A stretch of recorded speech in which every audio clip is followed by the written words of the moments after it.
Las Vegas is not dying by accident. It is being dismantled, line by line on a spreadsheet. The city that once let a factory worker feel like royalty for a weekend now charges him for parking for water, for the privilege of breathing recycled air. Why is this happening? What changed inside the boardrooms that turned hospitality into extraction? And who is really benefiting while the carpets rot and the elevators fail? The headlines still celebrate record gaming revenue, but behind those numbers, iconic properties are vanishing. The Mirage is gone. The Tropicana erased. Others are quietly counting down to 2026. This is not nostalgia. This is an autopsy. Stay with me, because what is killing these casinos is not bad luck. It is cold-blooded corporate design. There was a time when Las Vegas operated under an unwritten contract. You brought your paycheck, your pension, your modest savings, and the city rewarded you with excess. Parking was free. Buffets were abundant.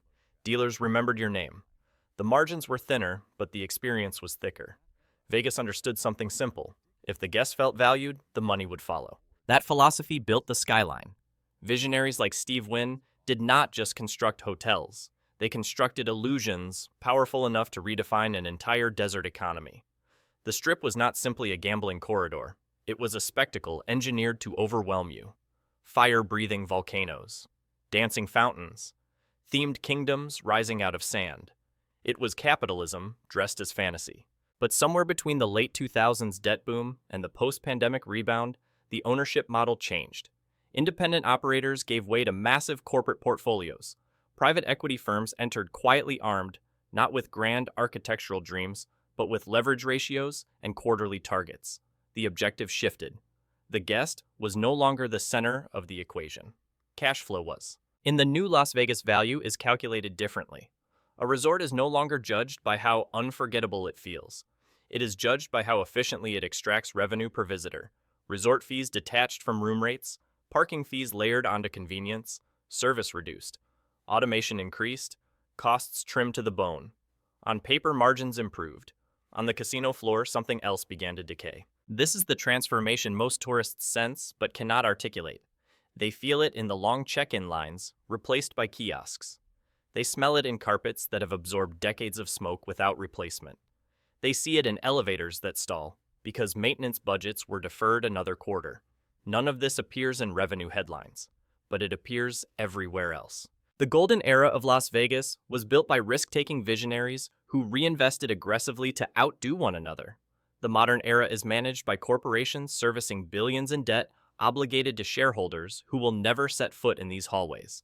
When debt service takes priority over reinvestment, maintenance becomes optional. And when maintenance becomes optional, decay becomes inevitable. That is the backdrop for what we are about to examine. 5 properties, 5 different symptoms of the same disease. Some are barely breathing. One has already been executed. Each tells a piece of a larger story about how a city engineered for wonder became a portfolio engineered for extraction. We begin with a name that once represented affordability and loyalty, a property that used to be the working-class heartbeat of the Strip. Today, it stands on prime real estate slowly hollowing out from within. Rank number 5, Harrah's. Harrah's was never the flashiest name on the Strip. It did not have dancing fountains or marble atriums designed to intimidate you. What it had was something far more durable. It had trust. For decades, it was the dependable choice for retirees, veterans, and blue-collar visitors who wanted a clean room, a fair buffet, and a gambling floor that did not treat them like prey. It was not glamorous. It was honest. 2 decades ago, Harrah's represented the working man's Las Vegas. You could book a weekend without calculating hidden surcharges. You could eat without feeling ambushed by pricing tiers. The value proposition was clear. What you paid roughly matched what you received. That balance is now gone. On the surface, the numbers look stable. Online platforms still show an average rating floating between 3.5 and 4 stars. But aggregate ratings conceal detail. And detail is where the story turns dark.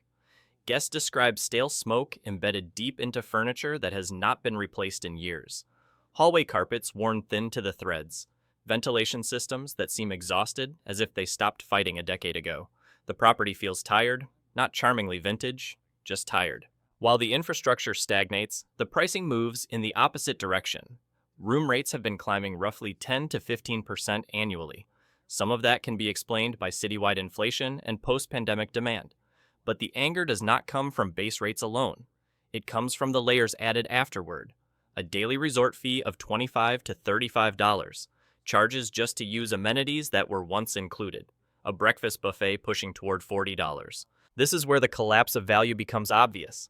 Yes, other companies impose similar fees. MGM does it. Wynn does it. But at a luxury property, guests can rationalize the surcharge.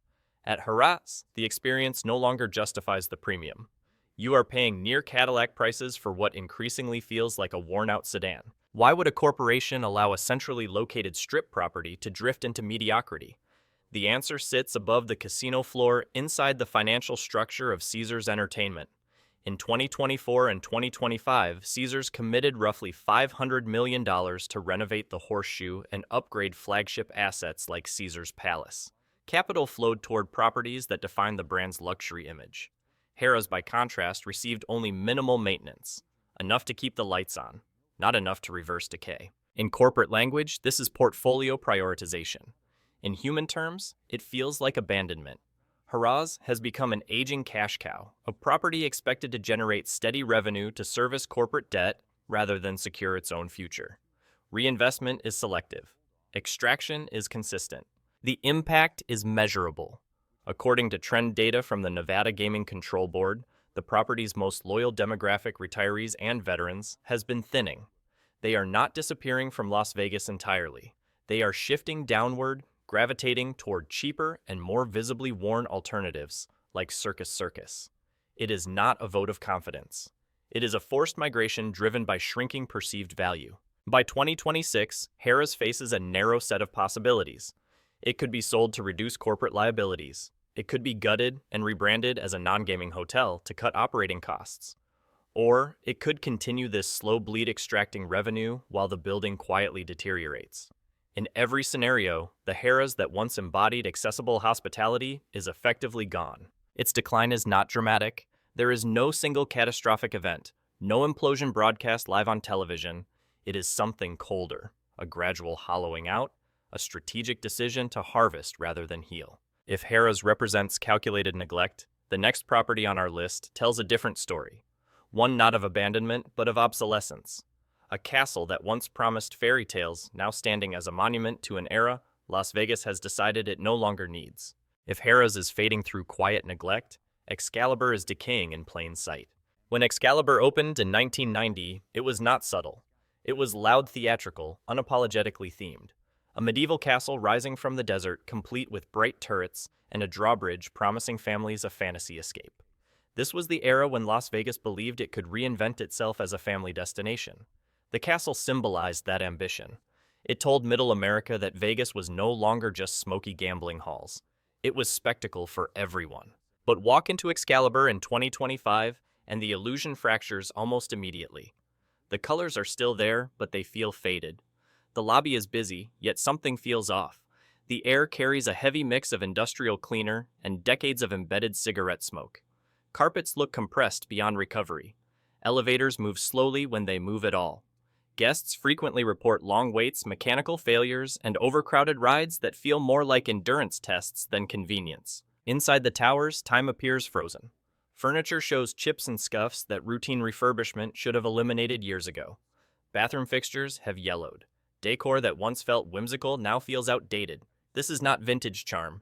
It is deferred capital expenditure. So why would MGM Resorts allow a property sitting on prime strip real estate at the intersection of Tropicana Avenue and Las Vegas Boulevard to drift into visible decline? The answer is not emotional. It is strategic. Excalibur operates under a different logic. It does not compete on luxury. It competes on entry price. Room rates are often kept artificially low to attract budget-conscious travelers and families seeking affordability on the strip. The low base rate functions as bait. Once inside, the model shifts. Resort fees apply. Food and beverage prices align with strip standards. Convenience becomes monetized.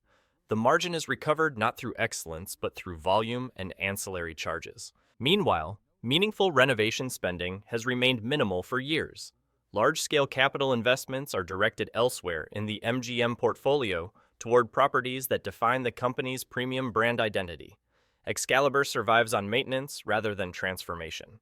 enough to remain operational, not enough to reinvent itself. The deeper truth is that the building itself is no longer the primary asset. The land beneath it is. On one of the most valuable corners of the Strip, the structure functions as a placeholder. As long as revenue exceeds operating costs, it stands. The moment maintenance requirements grow too expensive or a new luxury concept promises higher returns, demolition becomes rational. In that scenario, nostalgia carries no weight. Medieval theming does not influence spreadsheets. The turrets and drawbridge are not sacred.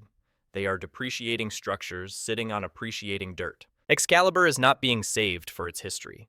It is being tolerated for its cash flow. That distinction matters, because when a property transitions from vision to holding pattern, its future narrows. It is no longer competing for loyalty, it is simply buying time. The tragedy here is subtle. Excalibur once represented a bold reinvention of Las Vegas. Now it represents the end of that experiment. The family-friendly fantasy era has expired. What remains is a cost-efficient operation extracting predictable revenue until a more profitable blueprint replaces it. If Harrah's is being milked and Excalibur is being preserved only until the land becomes more valuable, the next property on our list faces a different enemy altogether. Not neglect, not obsolescence, but geography leverage and a debt structure that could suffocate it from within. We leave the center of the Strip now and cross the highway to a property that once had its own gravitational pull. Today it feels like an island drifting further from the mainland. The Rio. There was a time when being off the Strip was not a weakness, it was a differentiator. In the 1990s and early 2000s, the Rio was not an afterthought. It was a destination, a tropical oasis glowing just west of the neon spine of Las Vegas Boulevard.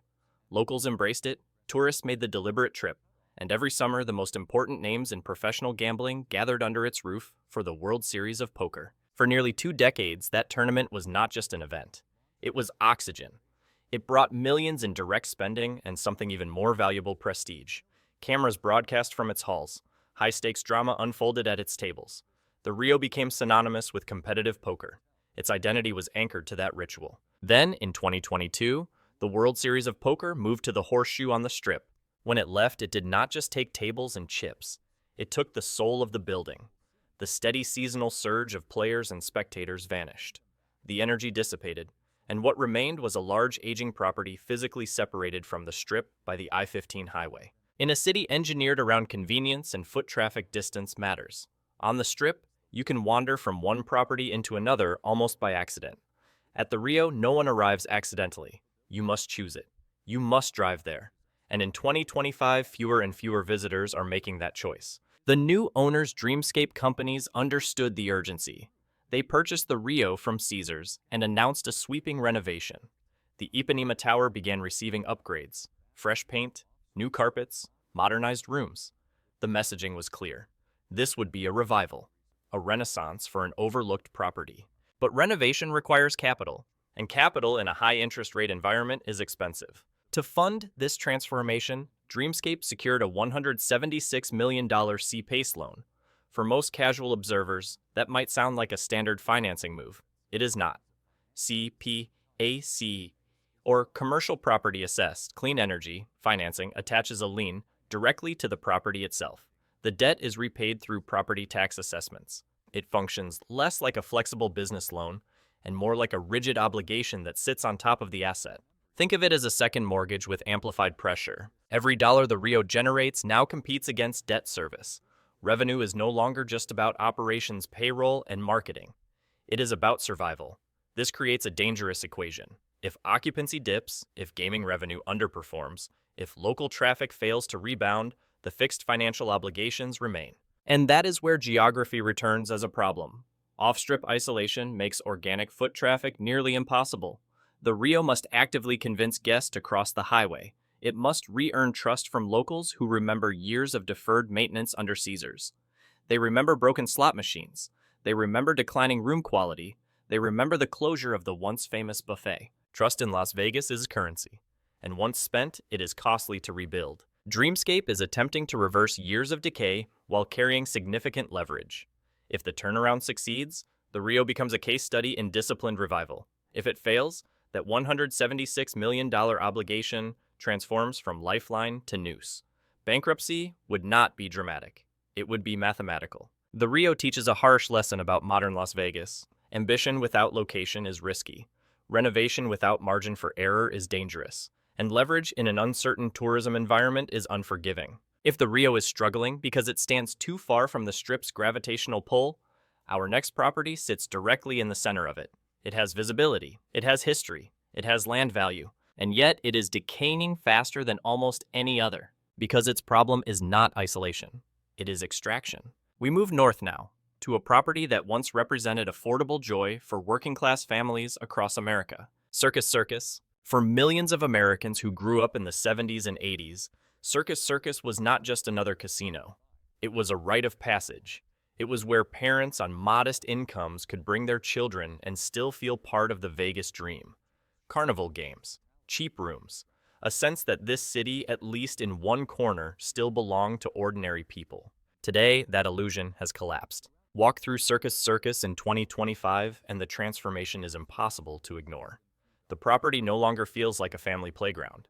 It feels like a building surviving on inertia. The manor rooms, long marketed as budget-friendly accommodations, have become symbols of decay. Guests describe the smell of mildew lingering in hallways, carpets that appear permanently stained, air conditioning units rattling like engines on the verge of failure. Reports of roof leaks patched with buckets instead of structural repairs are not isolated complaints. They form a pattern. Maintenance appears reactive at best, minimal at worst. The building is not being restored.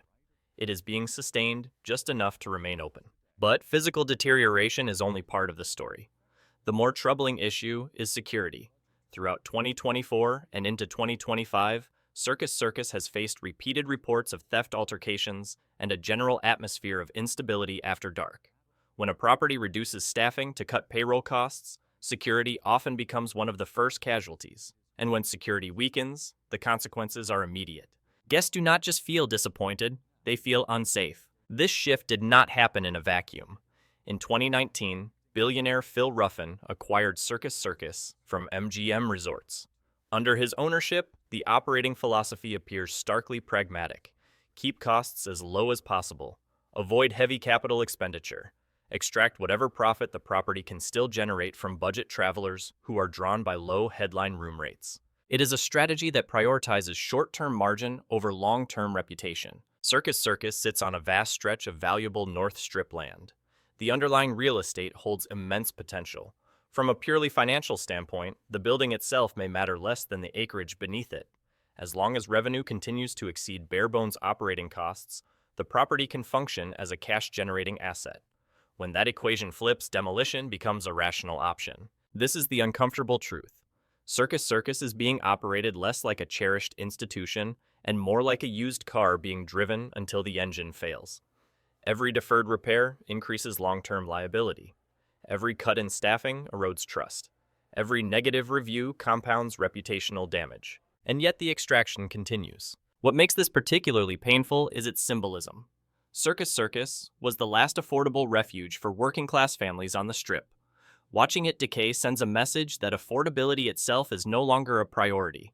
In the new Las Vegas, if you cannot afford premium pricing, you accept deteriorating conditions. That is not an accident, it is segmentation. Circus Circus illustrates the purest form of the extraction model. Reduce investment, minimize overhead, monetize foot traffic. Let the asset appreciate while the structure depreciates. From a spreadsheet perspective, it can work. From a civic perspective, it corrodes the city's identity. And still, this is only number 2 on our list. Because there is one property whose fate transcends neglect, obsolescence, debt, and extraction.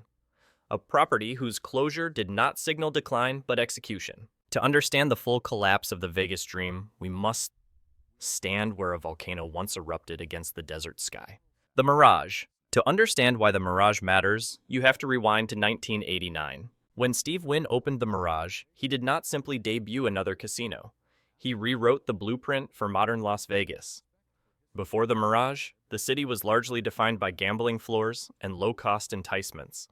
After the Mirage, it became a global luxury destination. The resort proved that visitors would travel not just to gamble, but to experience spectacle. The erupting volcano out front was not decoration, it was a declaration. Las Vegas was no longer apologizing for excess. It was monetizing wonder. The Mirage became the father of the mega resort era. Bellagio Venetian win, and nearly every large-scale project that followed owed something to that breakthrough. For 35 years, the volcano roared nightly. Tourists lined the sidewalk. Families posed for photos. It became part of the city's identity, a landmark woven into collective memory. Then in July 2024, the doors closed. The volcano went silent, not for renovation, not for reinvention under the same vision, but for demolition. The Mirage is being cleared to make way for a Hard Rock guitar-shaped hotel, a rebranded concept designed to refresh the asset for a new corporate portfolio. From a financial standpoint, the move can be justified. Rebranding can unlock higher projected revenue. A new concept can attract different demographics. But culturally, the message is devastating. Legacy holds no line item on a balance sheet. Private equity firms and corporate boards evaluate assets by projected return, not historical significance. Memories do not generate dividends. Emotional attachment does not raise share price.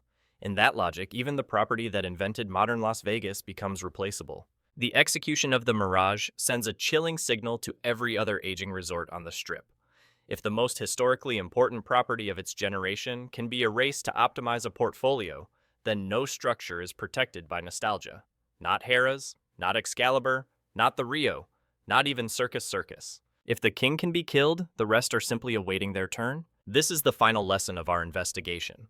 Las Vegas did not drift into decline by accident. It transitioned from a city built by visionaries competing to outdo one another into a city managed by financial engineers optimizing yield. The metric shifted from awe to efficiency. The Mirage's demolition marks the formal end of the golden era. It confirms what many longtime visitors already feel. The soul of the city was not lost to time. It was removed intentionally because it did not align with return on investment calculations. As dust settles where the volcano once burned, a broader question emerges. In a city carrying billions in corporate debt, where maintenance is deferred and history is disposable, what exactly are guests paying for an experience?